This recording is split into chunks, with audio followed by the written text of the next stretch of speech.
Hey sahabat Pijar TV, terima kasih ya sudah klik video YouTube ini. Kiranya kebenaran firman yang saudara dapatkan menerangi kehidupan saudara.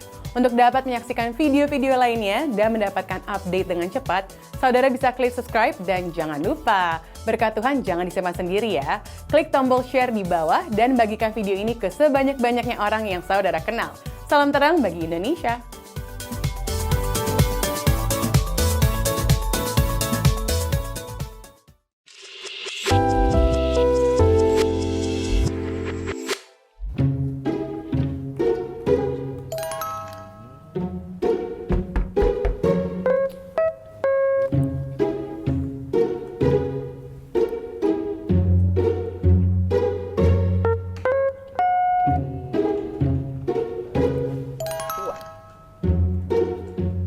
Ayo, kalian lagi pada ngapain?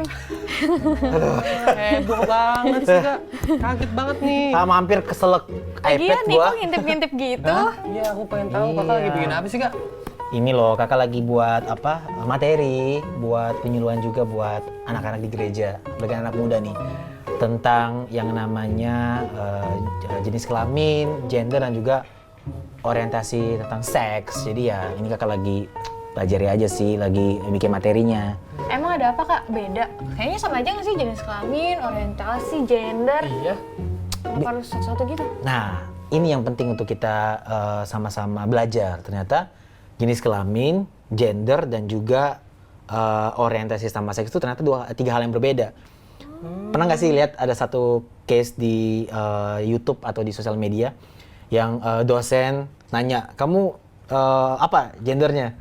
Terus dia bilang dia tengah-tengah kan, terus akhirnya diusir sama dosennya itu. Nah, sebenarnya itu hal yang perlu diluruskan, karena jenis kelamin, gender itu dua hal yang berbeda juga. Kita mulai di situ aja dulu ya. Nah, jenis kelamin itu tentang bawaan natural dari tubuh kita. Ya, kalau ada yang namanya jantan dan juga betina, ada yang namanya laki-laki dan juga perempuan.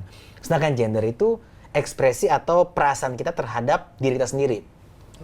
Ya, di Indonesia mungkin memang belum terlalu terlihat ya. Kalau di Thailand tuh ada belasan ya, berapa belas gitu gender. Bahkan di salah satu suku di Sulawesi Selatan, itu suku Bugis, mereka punya 5 gender. 5 gender? Iya, 5 gender. Jadi laki-laki, perempuan, terus ada laki-laki yang gayanya perempuan, terus ada perempuan yang gayanya laki-laki, terus yang terakhir yang keduanya kayak mix gitu. Jadi itu gender, bagaimana kita mengekspresikan atau perasaan kita terhadap diri kita. Nah, kalau jenis kelamin itu bawaan, yaitu cuma 2 kan. Iya. Dan walaupun cuma 2, tapi ada satu case atau beberapa case yang memang sangat jarang terjadi yang mereka bisa lahir dengan 2 jenis kelamin. Tapi itu jarang banget. Iya. Tapi itu 2 hal yang berbeda, jenis kelamin dan juga gender gitu loh. Makanya kakak ini lagi siapin supaya anak-anak juga di gereja bisa memahami itu. Bahkan juga tentang, kalau kita bicara tentang orientasi seksual ya, itu gereja juga harus jadi tempat yang aman untuk menceritakan itu, karena kadang hal-hal tentang seks itu kita jarang bahas nggak sih? Iya. Jadi gereja. Iya, tapi ngomong-ngomong orientasi seksual itu gimana Kak? Nah, itu kita harus arahkan ya. Makanya ketika gereja tidak, atau komunitas lah, atau kita sebagai orang percaya tidak menjelaskan itu kepada jemaat, ya mereka akan belajar di luar. Sedangkan kan apalagi ada salah satu sosmed lah ya, yang kalau kita misalnya algoritmanya, kalau kita searching itu akan terus muncul di timeline. Ya akan terus menerus hal itu. Nah, kebayang nggak sih kalau gereja atau kita sebagai orang percaya tidak memahami itu, akhirnya mereka anggap itu sebagai kebenaran. Semua yang mereka konsumsi di sosial media mereka anggap sebagai kebenaran. Makanya kita harus arahkan ya, apalagi tentang seksual tadi ya, bahwa pria idealnya, normalnya itu harus kepada wanita. Wanita idealnya harus kepada pria. Bahkan bicara tentang seks itu hal yang harus kita bahas, karena kan ini kalau kakak ini ya, kakak apa baca di materi kakak lagi buat, itu seks itu juga gift dari Tuhan. Yang kadang kita suka menggunakan di bukan waktunya Tuhan. Ya, apalagi anak muda. Sekarang kan kita apa-apa baru PDKT, apalagi aplikasi dating. Kamu main nggak sih aplikasi dating? Aku belum pernah sih Kak. Belum. Apa boleh coba emang? Kamu Enggak, ya? aku udah punya pacar. Udah punya pacar ya? Waduh, so sweet banget. Ya, sama sih pacarnya lu. Gak usah dibahas. Nah, apalagi orang baru dekat. Misalnya di beberapa aplikasi dating, mereka langsung ngajak, sekarang istilahnya bukan check-in lagi ya, tapi staycation. Karena mungkin understanding tentang seks itu mereka tidak pahami. Makanya gereja kita pun dari anak muda, mereka kan lagi siapin nih materi supaya dari mereka masih muda pun, dari sedini mungkin bahkan ya, dari mereka SD, dari mereka SMP, SMA, kita harus kasih edukasi itu. Bahkan tentang tubuh pun kita harus jelaskan. Wah. Nah, pelecehan terjadi dari mereka masih kecil karena tidak ada edukasi tentang area ini. Jadi ketika wanita dipegang-pegang ya sama orang-orang tertentu, mereka nggak sadar bahwa itu sebenarnya pelecehan. Kebayang nggak sih kalau kita nggak edukasi itu dari kecil, dari usia mereka dini? Jadi ketika mungkin ada orang yang mereka nggak kenal, bakal pamannya, bahkan orang tuanya, karena beberapa case terjadi pelecehan terjadi terhadap anak sendiri, atau ponakan sendiri, atau cucu sendiri. Nah, kalau mereka tidak diarahkan bahwa, oh ya tubuh bagian itu jangan dipegang-pegang, karena itu masuk ke area pelecehan. Iya. Itu sangat berbahaya kalau kita tidak edukasi di area itu. Wah, Gitu. berarti penting banget ya kayak ini edukasi ini dilakukan pada kita sebelum kita menikah ataupun menjalankan hubungan gitu ya Kak. Betul lah. Bahkan yang tadi, kalau itu kan jenis kelamin ya, tentang tubuh kita, bawaan lahir. Nah, ini bicara gender juga. Jadi ada ekspresi perlakuan terhadap diri kita berdasarkan jenis kelamin kita. Nah, kalau mereka nggak tahu, mereka pikir itu hal yang biasa. Ya. Ya nggak sih? Iya, Ya benar. kayak, oh kok ya aku kayak gini dari kecil ya, papa nggak pernah bilang. Apalagi nggak ada salahnya dengan gift dari orang tua. Cuman kadang perlakuan terhadap anak wanita, ya untuk orang tua yang suka mungkin anak cowok, mereka kasih giftnya berupa bentuk yang buat anak cowok. Pun yang wanita misalnya, dikasih mainan yang cowok. Akhirnya mereka bertumbuh karena mereka pikir itu adalah figur otoritas mereka. Mereka anggap sebagai kebenaran. Jadi ya udah hal yang natural. Ya, makanya kita harus latih dari kecil pun kita harus edukasi hal ini. Bahkan tadi itu jenis kelamin, terus gendernya, ekspresi mereka tentang terhadap jenis kelamin mereka pun akhirnya berubah. Karena sedini mungkin kita perhatikan itu, ya. Ya kayak kakak seneng banget lagi persiapan materi ini juga, karena kakak juga pada akhirnya juga bisa belajar apalagi tentang seks. Ya, anak muda kan bukan identik ya, aku nggak bilang semuanya anak muda, tapi ya hal itu terjadi sekarang. Jadi sebuah hal yang wajar ketika kita pacaran, bahkan open relationship. Ada tuh kayak gitu ya. Hubungannya belum pacaran tapi ya udah, nanti gue sama lu ya udah kita having sex, dan lu sama orang lain ya udah. Tapi ketika sama gue ya udah kita lakukan itu. Atau istilahnya kalau one night stand ya. One night FWB, one night stand. Kalau one night stand kan oke, clubbing, jing. Besok kenalan ya. Apa? Ya tinggal di mana? Ya pulang sama siapa? Bisa kalau dibungkus gitu, Bro. Dibungkus. Nah, ya terus sama tadi FWB juga ya. FWB. Jadi karena edukasinya minim tentang area ini, jadi kita menggampangkan lah area ini. Bahwa seks itu gift dari Tuhan. Wah. Gitu. Nah, kalau gift dari Tuhan mungkin kalian juga bingung. Nah, seks gift dari Tuhan, kenapa bisa dibilang itu pemberian dari Tuhan? Karena seks itu lambang dari ekspresi, bukan lambang ya, tapi itu klimaks atau ekspresi terakhir dari sebuah keintiman. Cuma kan kita kadang jadikan itu ekspresi pertama kan? Iya. Ya, kalau di Alkitab, keintiman dengan Tuhan digambarkan tentang hubungan seks antara pria dan suami istri. Iya. Jadi segitunya Tuhan mempersiapkan area itu. Cuman karena kita tahu satu oknum itu iblis gak suka hal itu, dia putar balikan semua pesan itu, akhirnya kita melakukannya di luar waktunya Tuhan. Tapi emang apa sih Kak, kenapa sih nggak boleh dilakukan sebelum nikah gitu? Emang akibat-akibatnya apa aja sih Kak? Iya. Yang pertama ya, kalau akibatnya misalnya ketika kita belum nikah, jadinya gini, ada konsekuensi. Ya kalau aku menganalogikan kayak misalnya salotip lah ya, 2 salotip ya. Ada salotip A, salotip B. Anggaplah ini salotip. Ya, percayalah ini salotip. Anggap aja ya. Salotip A, salotip B. Ketika disatukan, ya, terus kita pisahkan, itu daya rekatnya itu akan berkurang. Pertama. Yang kedua, ada area di salotip B akan hinggap di area salotip A. Pun sebaliknya. Nah, seks di luar nikah akan menghasilkan seperti itu. Jadi, dosa jelas Tuhan ampuni, tapi konsekuensinya dijalanin. Jangan heran kan, kalau kalian mungkin di sekeliling kalian ada teman-teman kalian yang pacaran, mereka pacaran itu si cowok misalnya terlalu kasar, udah kasar sama ceweknya. Iya. Terus si cewek bilang, enggak, dia tuh sayang sama aku. Ya nggak sih? Kesannya kayak cinta, padahal bukan love itu, bisa jadi itu lust. Ya. Iya, karena yang tadi investasi emosinya udah dalam banget, kemelekatannya udah dalam banget, di mana mereka melakukannya di luar order dari Tuhan. Indah nggak sih kalau memang itu disimpan pada akhirnya di hari pernikahan? Wah, gitu, jadi seru. Makanya kakak seneng banget buat materi ini supaya ya kalian-kalian juga kan sebagai anak yang masih muda, kakak juga masih muda loh. Jadi kita sama-sama belajar supaya juga teman-teman kalian tuh memahami tentang perbedaan antara jenis kelamin, perbedaan tentang yang namanya gender, juga perbedaan tentang yang namanya orientasi seks, supaya kita bisa mengekspresikannya tepat sesuai dengan kebenaran firman Tuhan. Wah. Gitu. Iya. Nah Kak, karena aktivitas seks tadi ternyata ada hubungannya dengan rohani dan emosional ya Kak. Berarti benar-benar harus sama yang sudah menikah nih Kak. Itu benar-benar udah hukumnya konkret banget gitu Kak. Idealnya, asik. Idealnya. Kebenarannya Iya. demikian. Iya. Coba ya kita coba kulik lah ya. Nanti kakak coba gambarkan. Enggak. Ini bayi aku. Oh, iya. Nggak ya? Nggak ya? Kamu dari sini. Kurang ya. Oke, kita lihat dari ini kakak coba jabarkan dari firman Tuhan ya di dalam 1 Tesalonika. Tahu Tesalonika ya di mana?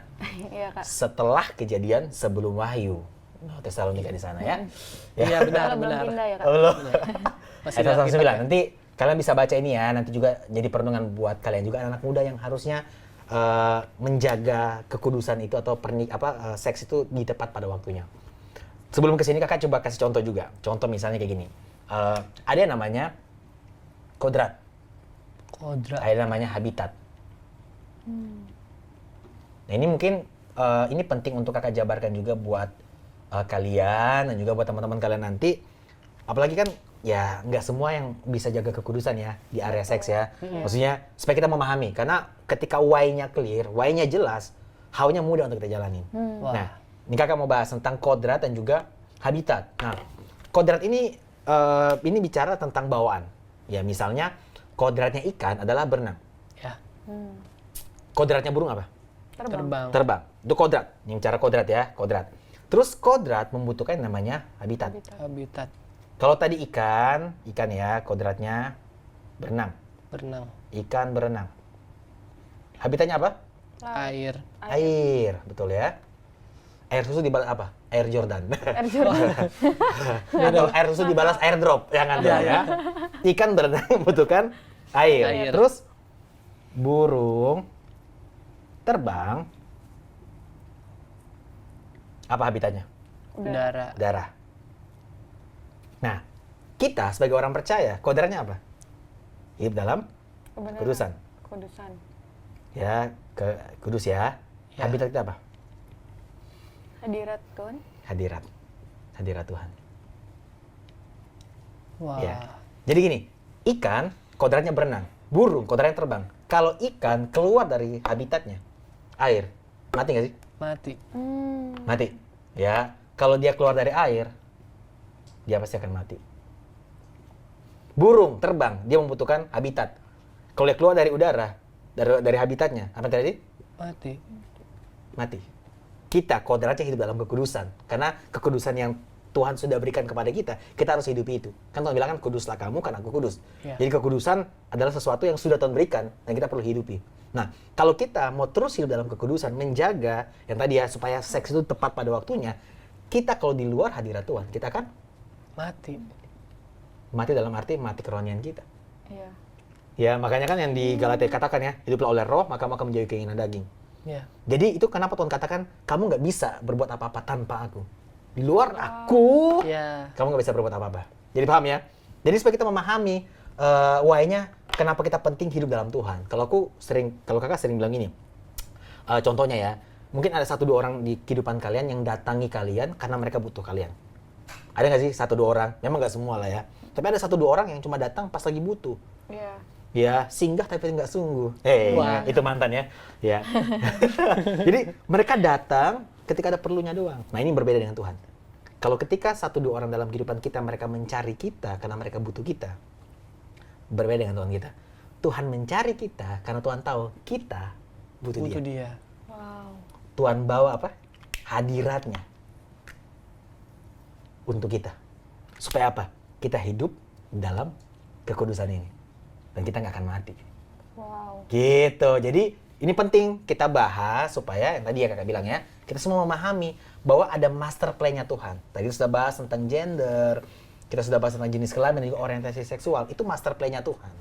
Ya, dan puji Tuhan Tuhan nggak pernah menyerah. Kalau kita semua bisa ngobrol hari ini kan bukti bahwa Tuhan belum selesai. Masih banyak hal yang Tuhan mau kerjakan dalam kehidupan kita. Ya, apalagi kalau kakak sering bilang, kalau ada nafas yang kita hela, bukti Tuhan belum menyerah. Gitu. Jadi ingatkan juga ke teman kalian, jangan-jangan kalian nih. Ya. Supaya kembali lagi kepada master plan-nya Tuhan. Ya, Alkitab kita harus baca, pondasinya di situ. Oke? Ya, kita sekarang bahas ya dari tadi pertanyaan dari Elsa tentang apa tadi Elsa tanya apa? Terus gimana Kak kalau misalnya itu berarti udah hukum paten nih, harus dengan orang yang kita nikah. Nah, kita patokannya Alkitab lagi ya. Di dalam 1 Tesalonika 4 ayat 1 sampai 9. Nah, kita akan coba bahas satu persatu. Ya, supaya kita itu bisa mengendalikan seksual kita itu dengan cara yang menyenangkan Tuhan dan tepat pada waktunya Tuhan. Yang pertama, ya kita harus lihat ini. Bahwa kita melakukan segala sesuatu, apalagi melakukan seks itu untuk apa tidak melakukannya untuk menghindari, ya, menghindari. Pertama menghindari. Menghindari yang namanya percabulan. Percabulan. Itu di ayat ketiga ada ya. Jadi kita harus hindari itu. Ya, termasuk tadi seks, termasuk apa pemanasan misalnya sebelum nikah misalnya kan ada orang yang suka nonton pornografi ya. Nah, kita harus hindari segala macam percabulan. Itu kan Ibu boleh dibilang itu kayak benih. Benih yang kalau kita terus siram lama-lama akan berbuah. Nah, itu yang berbahaya. Nah, kita harus hindari yang namanya percabulan. Kita harus mengerti bahwa kita untuk menjaga seks itu supaya pada waktunya Tuhan, ya kita harus hindari segala macam yang namanya percabulan ya. Yang kedua, ya untuk mengendalikan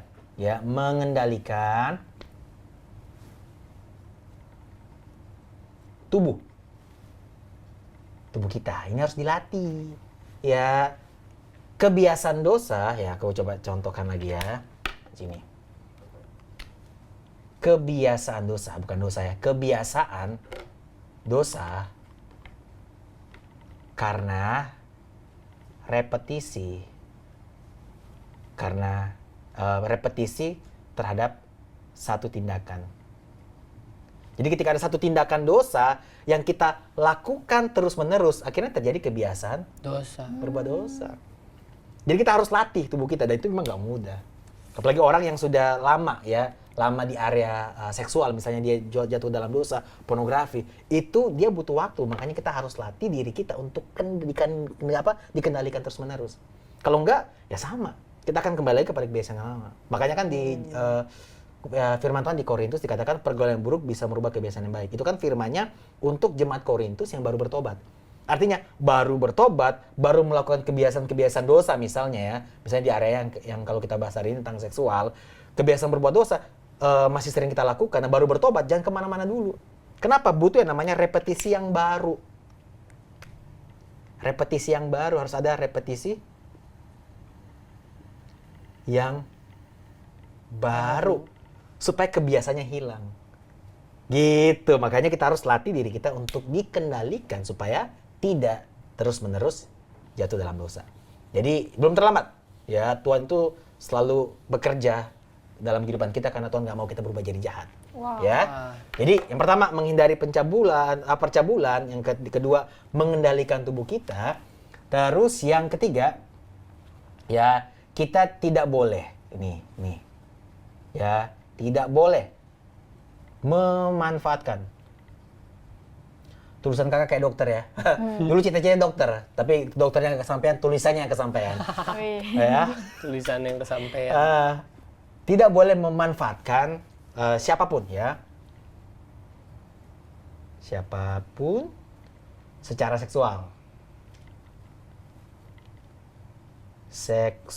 Karena yang tadi ya, kalau kita sudah menghindari, kita harus latih untuk tidak terhubung dengan hal yang berhubungan dengan seksual, antara pornografi atau apapun itu. Yang kedua, kita harus kendalikan tubuh kita. Yang ketiga, kita nggak boleh memanfaatkan siapapun secara seksual. Ya, makanya terjadi yang namanya pelecehan. Hal yang kecil sih, benih-benih yang kita pikir itu tidak masalah ya. Apalagi kalau bicara tentang pornografi. Nah, sedikit bicara tentang pornografi itu kan kita menonton sesuatu yang menghasilkan sebuah satu saat di dalam pikiran kita yang buat kita ketagihan. Nah, di area pikiran, di area kepala kita, coba kalian pegang. Ya, panas nggak? Panas. Enggak. Di area sini nih, coba sentuh. Ini ada yang namanya, aku rela untuk dicoret di sini. Nah, di area sini ada yang namanya area prefrontal cortex, PFC. Nah ini, di area prefrontal cortex ini yang membedakan manusia dan binatang. Gimana rasa kemanusiaan hilang karena ininya rusak. Prefrontal cortex. Nah, penyebab rusaknya karena tiga hal. Pertama, karena benturan langsung.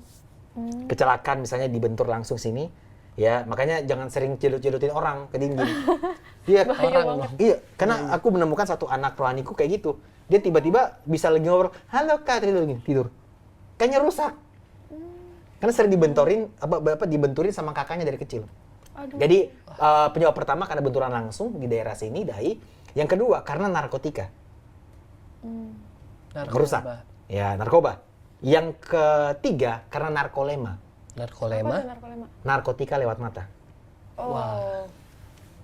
Jadi itu yang membuat ini rusak. Makanya kenapa kalau kita sering nonton pornografi, makanya ini berkaitan.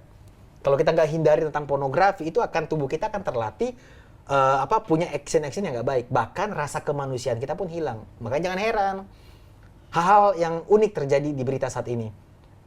Anak muda perkosa nenek lah. Waduh. Ada orang perkosa sama binatang lah. Kenapa? Hilang. Bahkan ada salah satu penjahat, ini dia, namanya Ted Bundy. Bisa kalian bisa searching aja di Google atau YouTube. Ted Bundy itu pembunuh berantai. Satu pesan dia sebelum dieksekusi mati, dia bilang gini, jangan nonton pornografi. Wow. Karena itu memicu semuanya. Dia itu anak orang Kristen loh. Orang tuanya pelayan. Tapi karena dia dari kecil nonton pornografi, rusaklah prefrontal cortexnya. Akhirnya dia nggak punya rasa kemanusiaan, dia bunuh banyak orang. Gitu. Jadi kita harus latih diri kita, karena kalau nggak semuanya ini akhirnya akan mengarah kepada tadi, kita akan memanfaatkan siapapun secara seksual, pelecehan terhadap anak kecil dan lain-lain. Gitu. Terus ya kita harus menyenangkan juga. Kita tahu bahwa kita lakukan semuanya karena kita mau jadikan seks ya sebagai ekspresi terakhir. Ya, jadi kalau dalam 1 Tesalonika 4 ayat 1-9 ini, di ayat yang ke-9-nya, kita perlu menghubungkan seks ini dengan kasih yang murni. Jadi, seks dengan kasih yang murni. Kasih yang murni. Wah, bisa ternyata ya, Kak. Bisa banget. Karena understanding, sekali lagi. Iya. Ketika why-nya jelas, kita pasti bisa jaga area ini. Gitu. Nah, yang jadi pertanyaan sekarang, gimana supaya kita bisa menyenangkan Tuhan dengan area seksual kita ini? Yang menarik ya, coba kita bahas. Ini kan 4 poin ya. Gimana sih caranya supaya kita bisa menyenangkan Tuhan? Ya, yang pertama, ya, karena Tuhan memerintahkan, karena Yesus memerintahkan.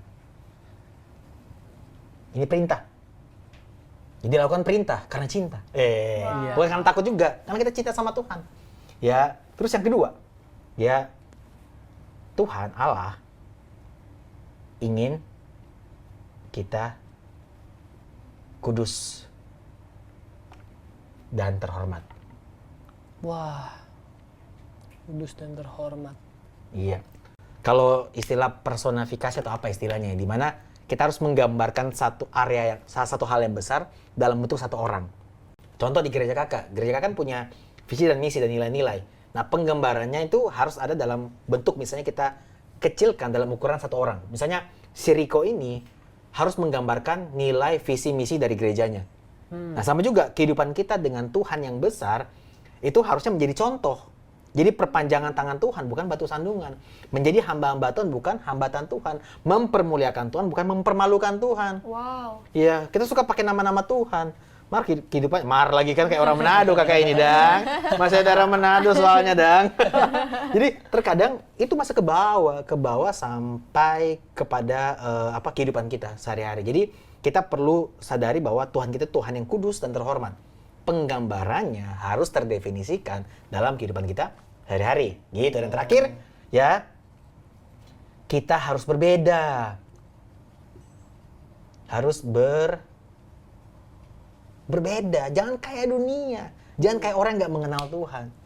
Ya, jadi kita harus melihat bahwa iya Tuhan, betul aku ada area pengen banget jatuh dalam seks misalnya, tapi enggak, aku menyenangkan Tuhan. Makanya setiap kali ada godaan, ini aku bilang nih ya, setiap kali ada godaan, bawa itu kepada Tuhan supaya jadi apa? Penyembahan. Wah. Ya, karena hasrat itu pasti akan ada, gairah itu akan ada. Contohnya gimana tuh, Kak? Contoh, ini case yang langsung saja yang aku terima, yang aku alami ya. Kakak waktu itu akan ngisi seminar di Lampung. Iya. Terus di hotel, kakak lagi siapin materi tentang kepemimpinan. Dan kakak dapat sesi memimpin diri sendiri. Udah lagi siapin materi tuh. Siapin materi di hotel, terus ada handphone yang berdering. Handphone lagi, telepon di hotel berdering. Aku angkat teleponnya, terus ternyata dari lantai 5 suaranya berdesah. Halo? Halo? Ya? Mau didoain, Bu? Halo? Saya lagi dari lantai 5. Kami ini pijat plus. Pijat plus. Terus dia nawarin untuk ke tempat mereka. Dia bilang, nanti jam 11 malam kita tutup. Jangan lupa nomor ini ya. Nah, aku tutup teleponnya. Aku taruh laptop aku, dan aku langsung duduk. Aku berlutut sama Tuhan. Aku cuma ngomong apa? Tuhan, gue pengen. Tapi gue gak mau jatuh. Wow. Tuhan, gue pengen jatuh. Godaan itu ada. Tapi aku bawa itu kepada penyembahan. Energinya aku arahkan kepada penyembahan. 20-30 menit perasaan itu hilang. Dan aku bisa ngisi dengan bebas besoknya. Dan langsung pulang ke Jakarta. Nah, sampai Jakarta akan hadir di ulang tahun salah satu komunitas di gereja kita. Terus nginap di salah satu hotel lah di Jakarta, aku nggak akan sebut, nanti kalian akan sana soalnya.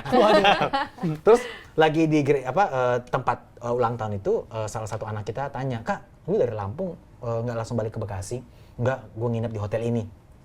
Terus dia bilang, lah itu kan tempat gituan Kak, banyak tempat pijat. Tau nggak, sedikit pun keinginan untuk jatuh ke area itu nggak.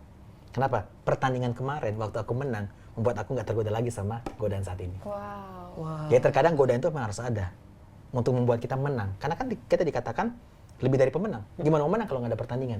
Iya benar. Keren. Gitu. Jadi setiap godaan ini kita harus arahkan kepada penyembahan. Bilang jujur aja, Tuhan gue pengen tapi gue nggak mau jatuh. Wah. Gitu. Nah, kalau seks itu begitu spesial di hadapan Tuhan, Kak, kenapa Tuhan mengizinkan banyak orang jatuh di part itu, Kak? Yes. Nah, kan ada yang namanya kehendak bebas. Iya. Ya, kehendak bebas Tuhan berikan bukan supaya kita bablas.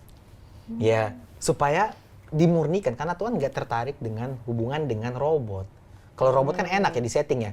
Oke Nicole, nggak boleh jatuh, settingannya. Kalau jatuh dia rusak. Enggak.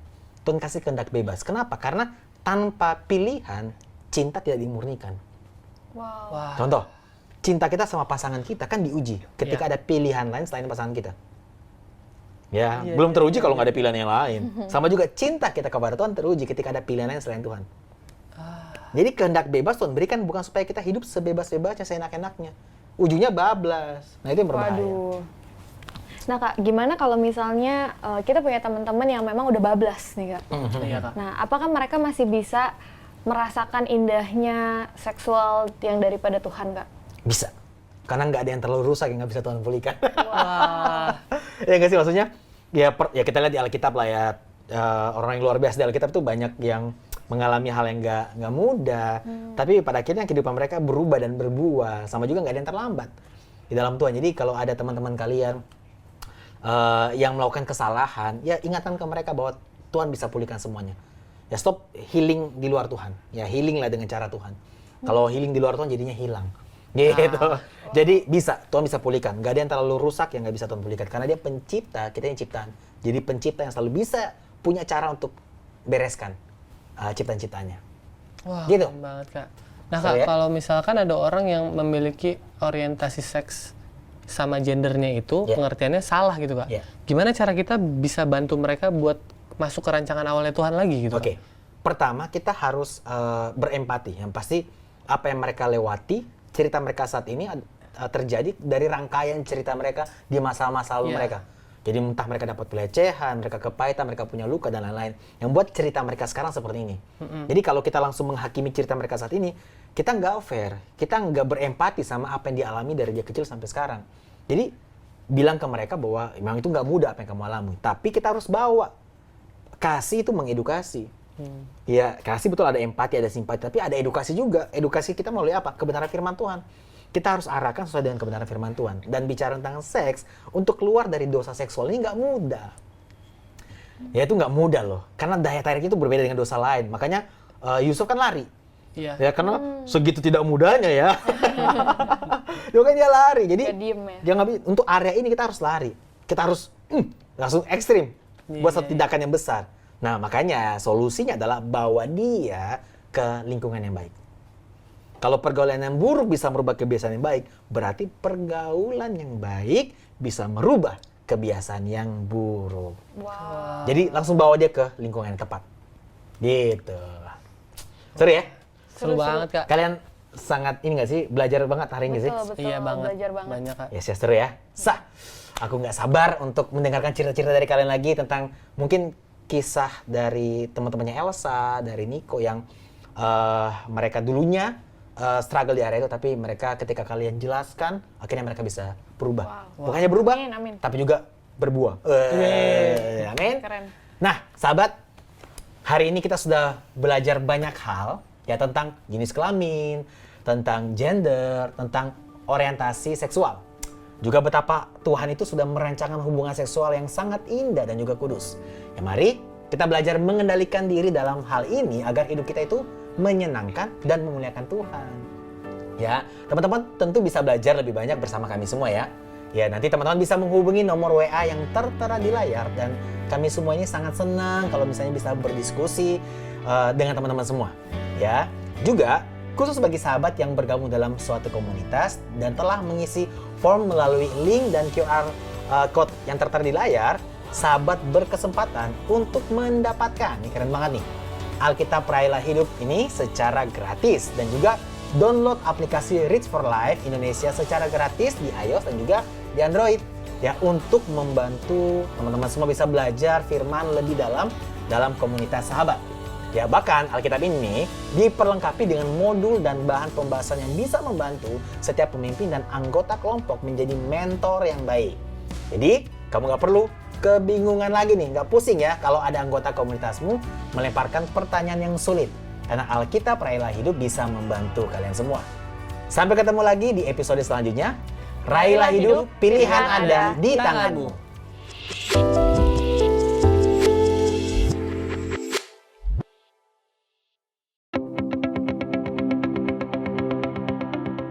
Sahabat Pijar TV, Shalom, apa kabar? Terima kasih sudah menjadi sahabat dan menjadi pemirsa setia program-program Pijar TV. Kami sungguh rindu agar saudara bukan saja diberkati dengan menyaksikan program-program ini, tapi juga dapat berinteraksi dengan kami untuk berdiskusi dan bahkan didoakan melalui WhatsApp dan telepon yang tertera di layar kaca ini.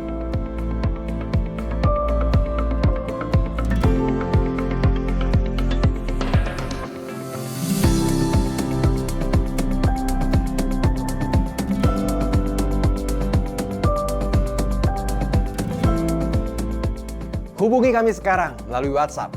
Tim Respon Pijar TV siap untuk melayani saudara. God bless you.